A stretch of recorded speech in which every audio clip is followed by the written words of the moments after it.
Hello, everyone. Welcome back to Spar&Brawl. Hope you're having a good day. As always, I'm joined by my co-host Sam, and I just saw this news a day or two ago, and it really caught my attention. It's about my favorite billionaire, Mark Cuban. Okay, I'm joking. I don't have a favorite billionaire, but I mean, maybe he's not my least favorite, and I think he says the least amount of stupid stuff compared to a lot of other billionaires who have a public profile. But yeah, so interestingly, Mark Cuban owns a basketball team called the Dallas Mavericks, and they're based in Dallas, Texas. And just this part of the story is interesting, just very quietly, and nobody realized until 10 games in. But during the preseason games and like first 7 or 8 NBA games, they just quietly didn't play the national anthem. So they didn't go out and make a whole scene about it. They just quietly didn't play it. And then people realized, I think after a while somehow. And one reason that people didn't realize that early is since fans aren't in the stadium. So maybe that's why. But yeah, and so pretty much here's the reason why they decided not to play the national anthem according to them. So this is from an ESPN interview that Mark Cuban gave. We're always talking to our community. That's something our CEO stands for and is very insistent upon, and has become a core part of who we are at the Dallas Mavericks. So I'm not too sure what he means by talking to our community. I don't know if he meant like people who live in Dallas or maybe even some of the players on the team. I'm not quite too sure.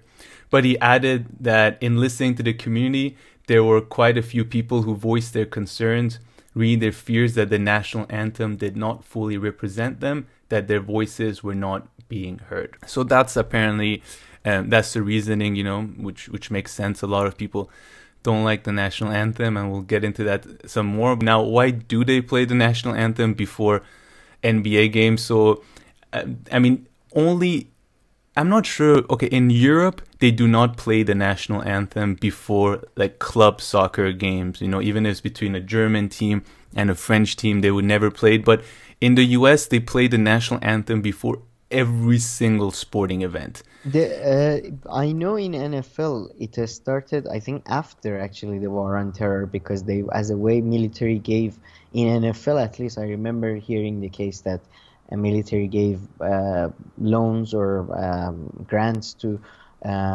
sporting clubs that would play the national anthem before the games or something along those lines. I don't remember. I think I heard it on Daily Show or something I like that see. ages ago. I would have imagined they started a bit earlier, but yeah, of course. I mean, the Army is a huge sponsor of a lot of these sports. If you literally see it in this, they say U.S. Army, so they sponsor it, so they're also in that way. But here, for instance, with the NBA, and then I'll get back into that. So apparently, the NBA commissioner was first like, "Yeah, sure, you don't have to play," but then they've come out and now they're forcing the Dallas Mavericks to actually play the national anthem. They're saying it's part of their policy, and I found out that it was President Woodrow Wilson who decreed the Star Spangled Banner to be played at official U.S. military events in Hmm. 1916. And 2 to 3 years after that, they started playing them at other sporting events too, baseball. But apparently, at first, even though it was decreed, a lot of sports didn't play the national anthem just because of the cost, and you had to get a band and all that, and they couldn't afford it. But now, I mean, it's standard, and Everywhere. it's played in everywhere. So then there's a little bit more to this story that gets kind of fun, and it involves our good friend Ted Cruz. So this one person who I don't know who he is. I'm guessing is some kind of famous person in Dallas. Mark Davis. He wrote, "I'm so ready to be in on this year's Mavericks home stretch. So much promise, so much personality. But the minute one player kneels during the anthem, I'm out." And Mark Cuban responded to this tweet by simply saying bye. But Hmm. then Ted Cruz responded and said, "Really? NBA is telling everyone who stands for the flag, who honors our cops and our veterans, to piss off. In Texas, no less. Good luck with that." Cuban responded, "Have some balls for once, Ted Cruz. Speak to me. It's my tweet." And then Cruz responded to Cuban by asking his thoughts on the NBA's relationship with China, and took a dig at Cuban by asking if his players could use the free Hong Kong on their jersey. And then Cuban responded, I can say Black Lives Matters. I can say there is systematic racism in this country. I can say there's a pandemic that you have done little to end. I can say I care more about this country first and last, and triple dots. And then what's interesting is that Cuban has voiced his support for Black Lives Matters recently, but there was a little change. If we all remember, there was the NFL player who started kneeling during the national anthem, and back then this is what Mark Cuban said: "This is America, and I'm proud of the people who speak out civilly. That's who we are as a country. I'll be standing there with my hand over my heart. I think the players will be standing. I expect them to be." But things have changed now, and he says, because I think we've learned a lot since 2017. I think we've evolved as a country, and this is really a unique point in time where we can grow as a society, and blah, blah, blah. These kind of things. So he acknowledged that he's changed his opinion and his view on this.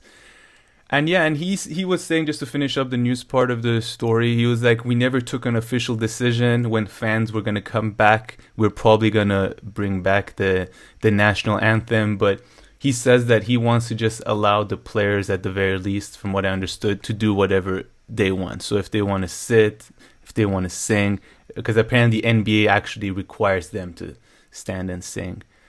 Oh, and yeah. all right. But Sam, okay. No, I mean, there are... sorry, go ahead. Just when they say their country has evolved and we have evolved, I think that's code for our financial interest now allows us to do this, you know. Now enough change has taken place for us to do this.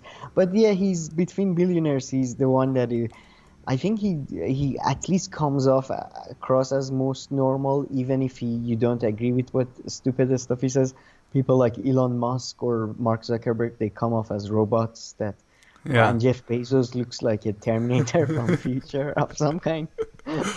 That is not quite, ready. Yeah. Like they needed another stage of production.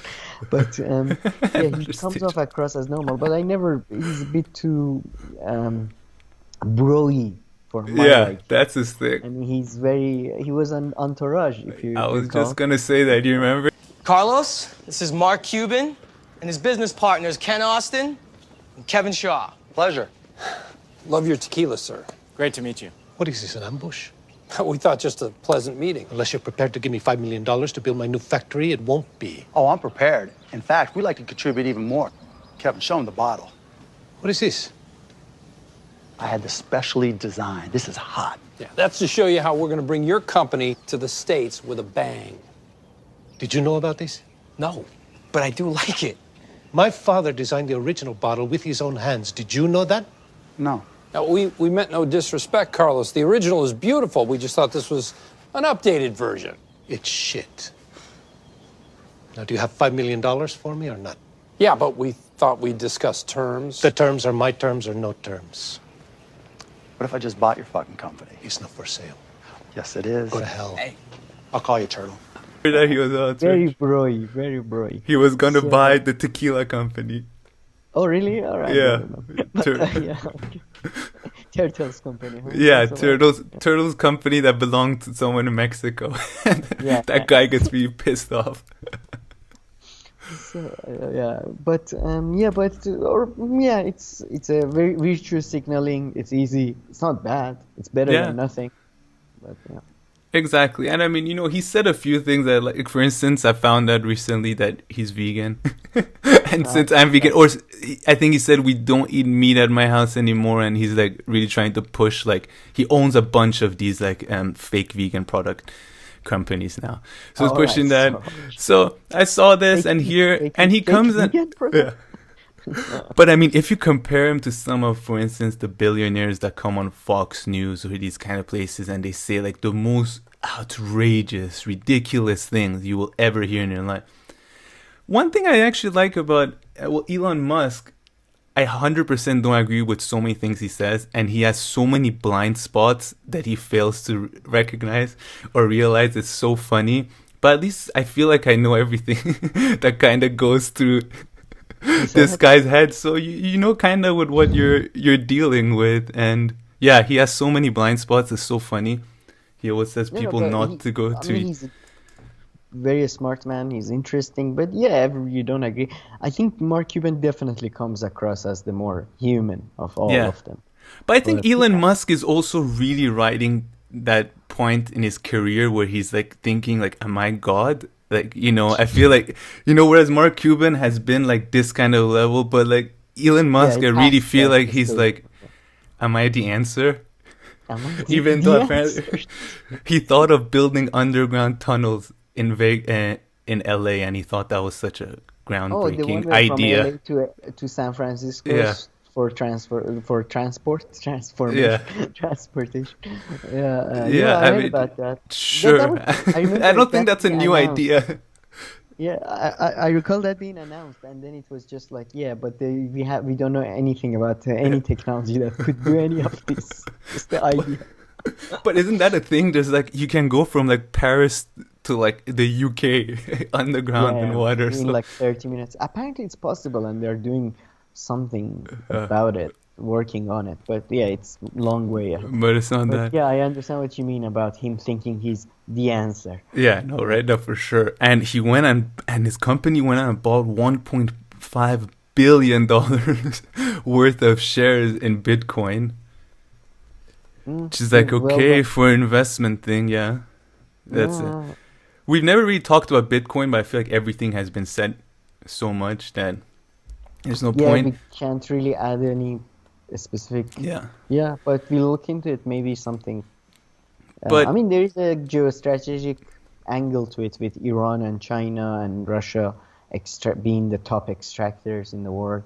really, right China, now, yeah, I think China and Iran are for sure. Russia, I'm not sure. interesting. But yeah, and yeah, and there is the guy I mentioned, Kaiser report guy. He always talks about how these countries are counting on Bitcoin as a way to counter petrodollar and all that. So yeah, it could be I mean, I worth see investing. Bitcoin as an investment. It's like buying old books or an old car and hoping that the Mm, price goes up as a stock.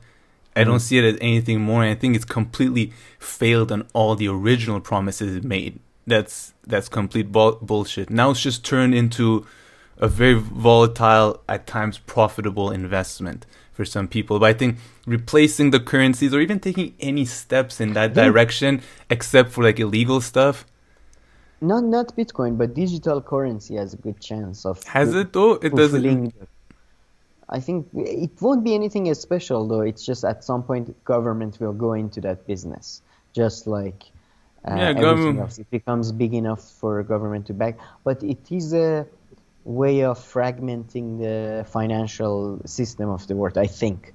Because the big problem with dollar, the big problem that you can't replace dollar is the fact that any country that starts printing money at that volume will deflate its own value Hmm. so much that they will, they would economically collapse, right? So they can't because I think 80% of global trade is done through dollar. So digital currency could give a way to, I think, to fragment the financial markets and financial currency markets without deflating your national currency to that extent. So I think digital currency has a chance of fulfilling some of those promises, and not in an idealistic way, of course, through states, through big players and all that. It won't be a anarchist dream or anything. But yeah, you're right. Bitcoin itself is just it's just a currency. It's an investment opportunity. Yeah, I mean, I haven't seen too many indications about even other digital currencies, but yeah, I mean, if you, the way that you're saying it, once big players and governments, if they see value in it, and maybe, but yeah, I don't see too many indications as it going in that direction. And also a lot of things that we don't like that governments can do with money and that Bitcoin is supposed to not allow. But these kind of things are necessary in a way for a government or for a country, for an economy to print money and do all these things and go in debt. I mean, this is just how these are all kinds of things that you need to do as a government really to keep things Sure, to keep yeah. things going. Oh yeah, you definitely need to. But it's a Yeah. it's a interplay with the other realities, and Yeah, I think at some point government will be. I mean, government of India is already doing a digital currency, like digital rupee. I don't know if it's But the that's just a exact digital same. version of your money. I mean, Is it? I don't I know. mean, I I don't, think it may be a bit different. I'll I just don't know. look. We have to look into this, Yeah. and I'll try to convince you of the value of digital currency. Even though you're not convinced yourself. Yes, yes. After I convince myself, I'll Okay, convince. first, yeah, convince yourself. Yeah. And then come to. But, okay, one reason that I really want to that Mark Cuban story is that, okay, there are two things I hate perhaps more than unnecessary conspiracies. I hate unnecessary conspiracies a lot. That's one thing. But then the next thing that I hate are national anthems and flags. Oh, I really yeah. hate. I really hate both of them. I mean, they are such annoying things, and they're just usually associated with just pure blind patriotism, Yeah, especially flags. I'm not a big fan of flags or national anthems. I do think I like national symbols a lot, and I like some of national anthems as a song or as a music. But the whole process and singing along, what Yeah. is this, a kindergarten? And then standing and doing that, it's just the whole thing seems like show-offy to me. Yeah. You like your country, like it in your heart. You don't have to fucking shout it every time you perform at a stage or Yeah. I'm not a big fan, But the I would flag say thing. sometimes I like the designs, like I like the Australian flag. It looks Oh, okay. cool. Yeah, no, I hate kind of flags so much that I don't even appreciate them in that way. I think it more has to do with the U.S. Because other countries, they don't do this weird thing with flags where. And actually, a funny thing, this Navy veteran, okay, someone who was in the army pointed this out, that actually getting dressed in like clothes that are like that are made out of, not made out of a flag, but they're supposed to be like the flag, or your shoes being the U.S. flag. According to the military code and all this is like extremely disrespectful or something like that to actually really? I should have looked into this again. I just remember it now, but yeah, actually Like degrading the yeah, flag or degrading actually, which is funny, but in the US it seems as extremely patriotic. But I've seen things with flags that I just can never unsee them again. Like in the States, I've seen like houses being decorated with flags, like literally like 10 little like flags put around and stuff. I mean, especially if it's around like July and those kind of times. But yeah, they take the flag thing to another level in the US, and it has really ruined flags for me. it's genuinely no different from any crazy fan. Like I love Batman, but if when you go to somebody's house, their walls are painted Batman, and then everything is Batman, or Yeah. it's just crazy, man. Just chill the fuck out. Just calm down. It's okay. We all love our countries. We all love a lot Yeah. of things. We don't put it everywhere. No, exactly. And then, but I mean, this is unrelated, but I love maps. I don't know where you fall on maps and globes. Oh yeah, But they're okay. yeah. I like the yellowish ones that look old. But yeah. No, I like all kinds of maps and globes. But yeah, this was a fun little weekend conversation. Yeah, a bit I hope- of a slow week on the news front, but it's still good conversation. Yeah, I hope other people enjoyed it as well. And then, yeah, let us know what you think about flags and national anthems, and if you hate them as much as us. But okay, any final words? No, just really down with the flags. That's Yeah, the and best. by the way, you know that the Batman action figure behind you, it's like so cool because his head sticks out this much. It's been Oh, like yeah? this the whole week. Did you know that? I didn't. Watch the video I after. thought it's on my shoulder. No. Yeah, that's good. That's It, good. it was right here, like the other day Alright, he too, was when we recorded watching the video. over me as I Yeah. was saying how I like Batman. He's like, you see, once this video is done, Batman's gonna attack you from back there. Just one piece of. I didn't put a whole. I don't do my whole background Batman and Superman. That's Just true. one little. That's Yeah. true. Although I'm thinking of getting a map for back there because I need Oh, something. that's a You good see, right idea. there is a spot, but it's quite far, so I'm gonna need a big map that's vertical. So I'm thinking I can either get Africa or the Americas. They will be like this Oh, because another one I think was spread out. but- Asia is wide, yeah. yeah. You can do Asia vertically, one of those cool maps that Yeah, are that's not from bad. why don't you look at the world from this angle? Ooh. That's a good idea. But okay. All right. Thank you everybody for watching this video. If you liked it, please like and subscribe, and we'll see you in our next video. Thank you. Take care.